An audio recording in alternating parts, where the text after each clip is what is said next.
Music of the Modeens, and it's kind of a feel-good music. You know, some of the lyrics are a little challenging, but in general it's a feel-good music. And the name Modeens, you mentioned Del Rey's and everything. It's kind of a West Coast surf-oriented type sound name, and it's really good. And going into the break, I mentioned that you're not just about music. You actually make stuff. Yeah. You're an entrepreneur, and you have a business actually called Chamber of Sounds. Mm-hmm. Tell me about that. What is that?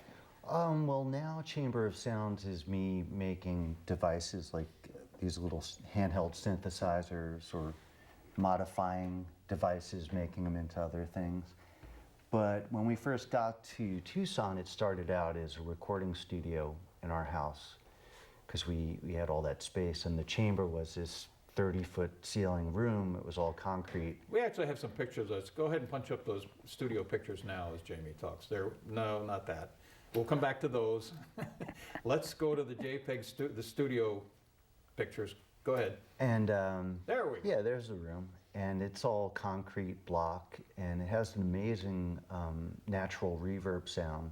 So that's where the Chamber of Sounds name came from.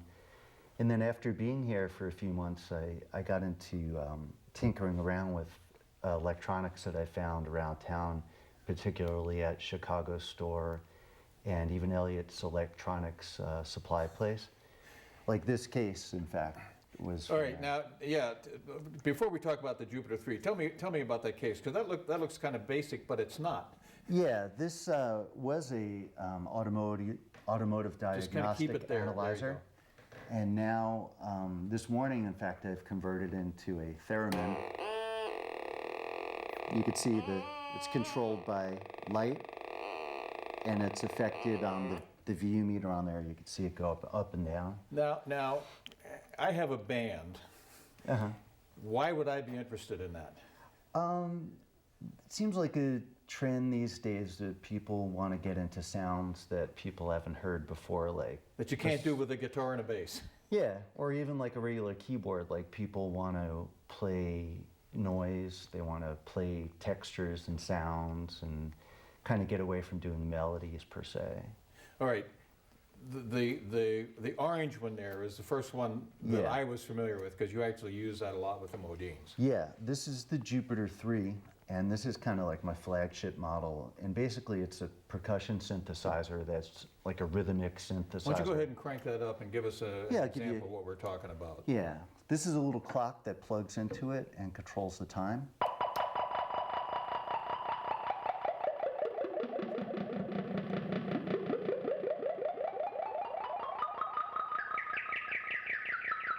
You could even play melodies.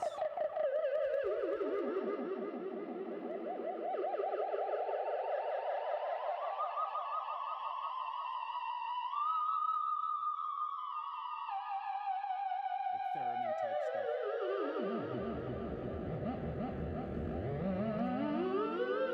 It's good for Halloween. This is somewhat reminiscent of the soundtrack from Forbidden Planet. Were they using something probably a lot larger in size at that point, but were they using something like this? They were probably using theremins back then, and maybe early modular synthesizers. Give us the Wikipedia short version of theremin.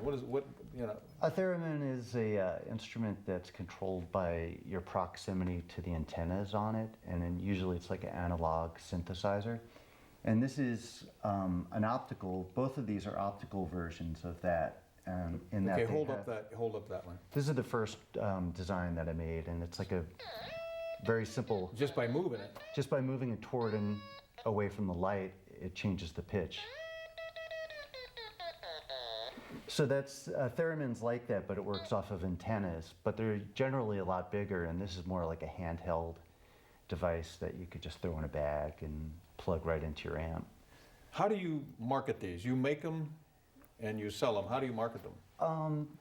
Usually online through my website, chamberofsounds.com. You could find them.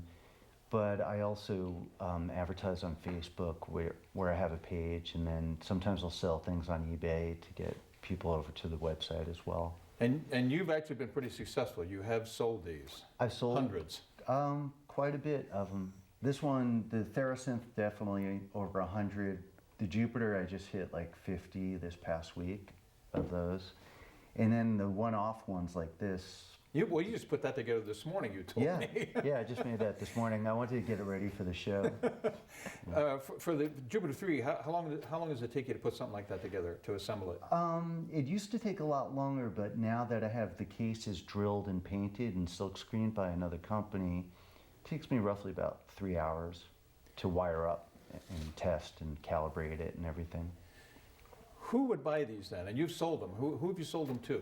Mostly people who are really into electronic music or like space rock type of stuff, like Hawkwind or any space rock that involves kind of weird sounds. Like our song Zombie Girl, at the end you could hear the Jupiter 3 on it. We have that one coming up. Hopefully we'll have that portion, because that's one of the two favorite songs that you guys do, and that's one of them. What's the other one?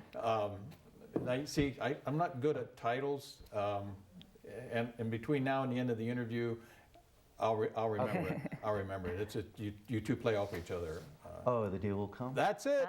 Yeah. That's it. See?